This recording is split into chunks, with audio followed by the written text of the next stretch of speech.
Good morning, everybody. Happy Sunday. I'm Terry. Thank you so much for being here with me. It always means so much. And I'll say because of this, first and foremost, and most importantly, I'm the most passionate animal advocate. Um, and I am working on my social media presence and my accounts because I want to bring all the attention to that. But in order to do that, I also do vlogs, lifestyle videos, all kinds of different things to show that, I'm a human being, show the other parts of human nature, daily life, the things that we go through.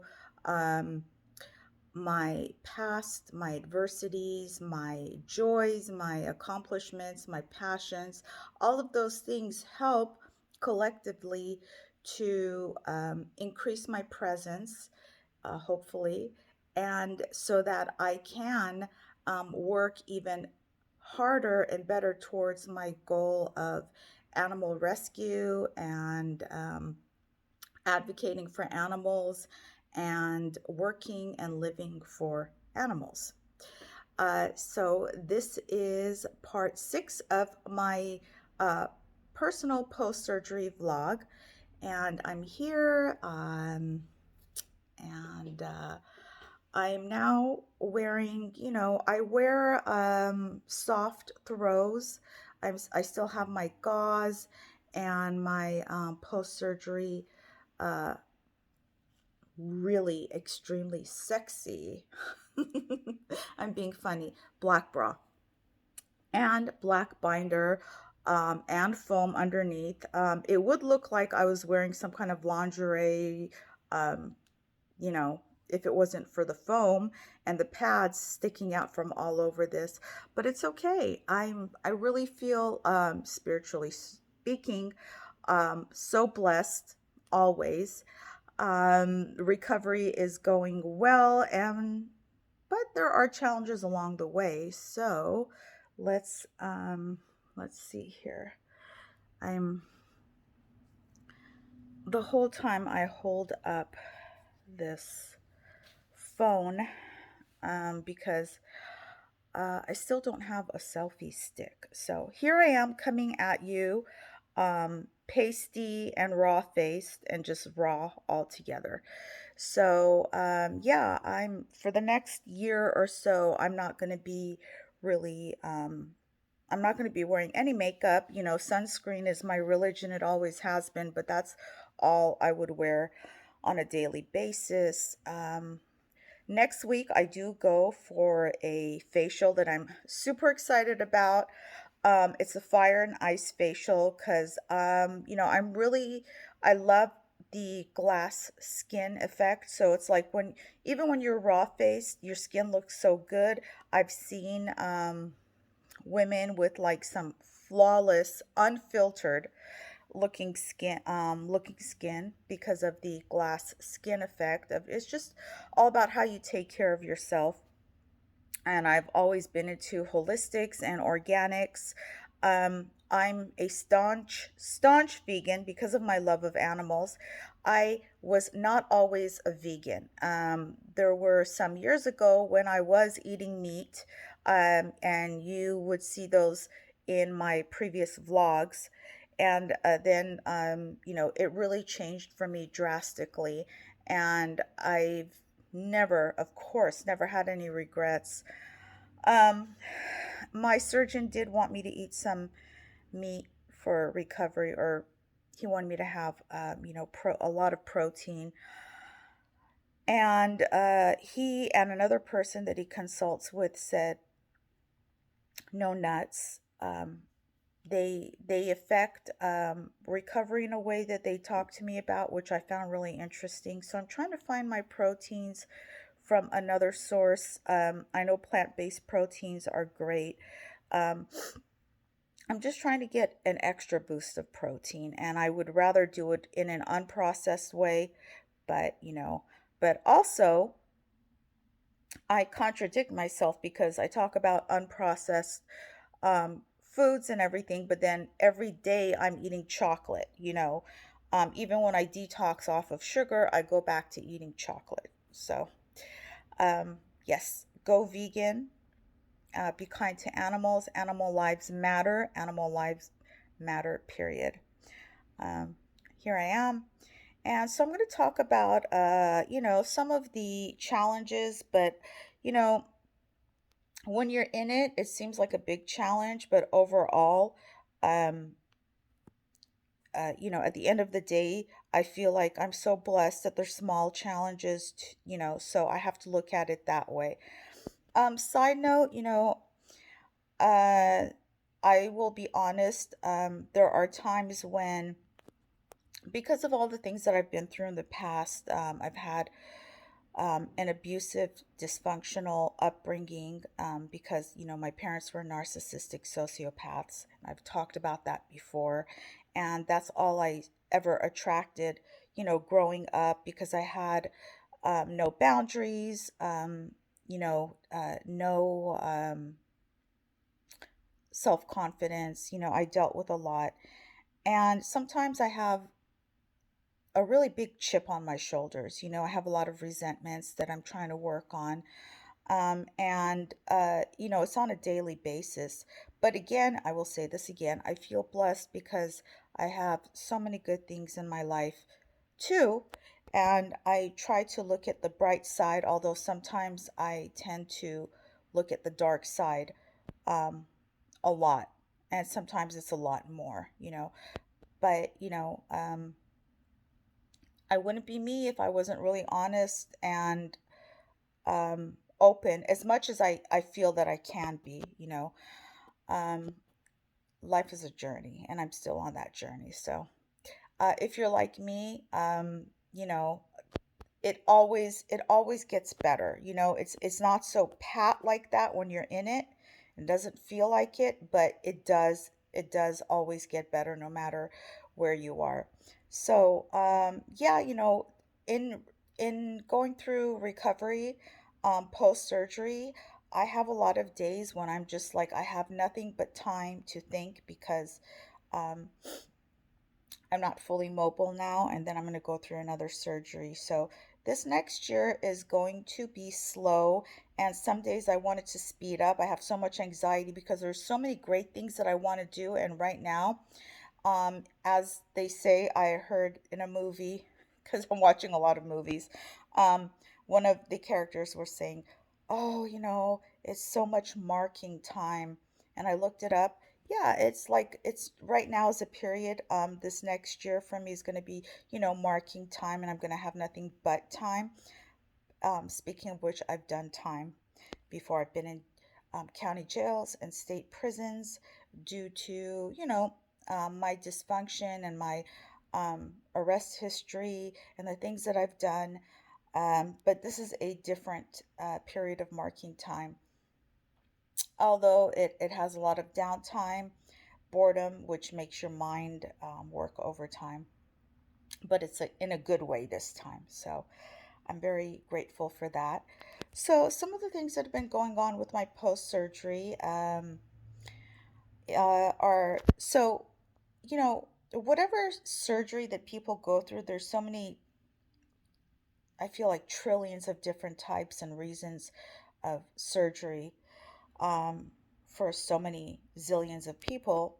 Mine was I had to get my breast implants removed because I had scarred one of them and it had hardened because I had dropped a 20-pound iron weight on my chest when I was working out a few years ago, and I let it go for a long time because, other than feeling a little bit tight, at times it didn't really physically bother me that much, and I knew that I was going to have these removed because of that someday, but I hadn't planned on doing it when I did, but the surgeon said it's better to just go ahead with it. Plus, I hadn't realized it, and he told me that this one was probably busted as well, but in a different way. It was either busted or ripped. Um, in about a week, when I go back, I'm going to ask him. He videoed like he does all of his surgeries. He videoed mine, so it's good for record keeping and documentation. So, some of the things that go on with surgeries, when you have surgery, depending on what type and what reason you're having surgery, as I've discovered, is that preparing for and then having the surgery are not the end. There are always so many considerations, in addition to recovery and the things that are involved with recovery. There are even more costs for surgeries. There are post surgery supplies, um, and all the other associated costs. So, what I've discovered these past couple of weeks is that um, my surgeon is great, but there are things that I don't like, which have upset me a great deal. And one of them is that um, he will use some supplies on me, and then he will want me to buy them, which I don't mind because I understand. I know what I signed up for. But the thing is that he marks them up so high, and then when I do my research after I've purchased those supplies, and I do my research, and most things are available on Amazon these days, or anywhere on the internet where you can purchase these things. They actually cost so significantly less. And it makes me so upset and angry that I paid so much. For instance, the bra that I was wearing in my previous vlog, the supposedly much cuter bra, um, is a post-surgical bra, and it's also something to actually wear overnight. A lot of women or people with breast surgery do wear that bra. It's called the night lift bra. And simply what it does is that it just keeps the breasts in place, which is great. I mean, I feel like anybody with breasts should wear that bra. It's really cute, but it also just like it's just a good thing to have, to it just it's healthier for your breasts because when you move around at night and you're tossing and turning, if you toss and turn, gravity does its thing and you want to keep it from doing that. So, but that comes with a deathly price tag, which it is what it is. So normally, that particular bra is about $90 if you're purchasing it online. Even from the doctor's website, the doctor who developed that bra. However, the surgeon's office charged me 110 plus tax. So you might think, well, it's only like $10 more. You pay $10 extra. What's the big deal? For me, I don't like to spend more on something. I love nice things. I love luxury and I believe in it as long as it's not animal skins and stuff like that. But anyways, but why spend more money? Why waste? Why throw away money, And then they swore up and down, his entire office staff, and I like them all, but they swore up and down that, oh yeah, no, no, even if you get it online, that's how much it costs. So just buy it here today. Well, I did. Even though I knew in the back of my mind it probably cost less because I had looked it up. Um, but I got it then and there, so that's one thing. However, for the additional ones that I'm going to buy, I am going to purchase them online. And they don't sell them in any retail stores that I know of. So that was that. However, there are some specialized tapes and other post surgical medical supplies that, for one package of this particular tape, I was charged at the doctor's office last week about $60. Okay. And I was told repeatedly, oh, what a great deal that is and everything. And I felt like I was being sold something like in like some, um, like street bazaar, where they sell things. Like I didn't like the approach. And also, I was lied to in a huge way because when I looked it up after I purchased it, it's that it's a little less than $60 on Amazon for a 5 pack of that particular product supply. And they just mark up a lot of things, but they're good in other ways too, which does not negate, I feel like, the misinformation and the misleading. So yeah, there's that, I don't appreciate it. And if they're doing it to me, they're doing it to the other patients, and it's not right. It's not okay. So that's, one of the challenges. Okay, well, now I know better. And in the future, if they sell me anything else, I will get the information and I will look it up and I will purchase it on my own. Because even bringing it up to them and having discussed it with them, it was like pulling teeth, and I was still lied to. Even when I showed them on my phone, well, look here, like the bra. Um, it doesn't cost that much, but they were still lying to me in my face, which I didn't appreciate. So that's what it is. And I'm leaving it at that because I should have just been more careful. So I will take that upon myself. So those are some of the things involved. Surgeons' offices, for the most part, there are always exceptions to the rule. Is that they drastically, not just a little bit, but they drastically mark up supplies that they sell you. And those aren't the only products that I purchased there, you know, at an insanely huge price that I didn't have to. But it is what it is. And it's another lesson learned. I've learned so many. So this is another one. Yeah, as far as having um, assistance, there have been some challenges. So I'm learning about that dimension of life, having uh, like house assistance after surgery. And the thing is that, you know, caretakers are used to working for a particular set of people. I think kind of like working for someone like me who's um, young and healthy with no medical problems, but needs somebody to be there every moment of the day to help with things because I'm not even really supposed to be raising my arms yet, or even holding a purse, things like that. It's different for them. I think it's almost like I feel like it's a shock because they're used to like having to deal with a lot more extreme conditions.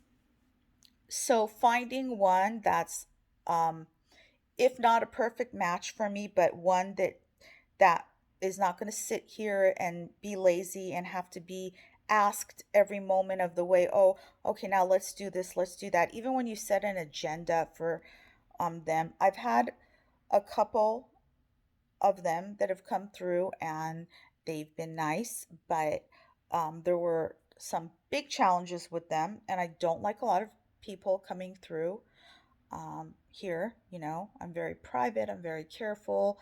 I have security that's actually connected to the police department in addition to the company. And everybody around here does have the same, even though this is an excellent area.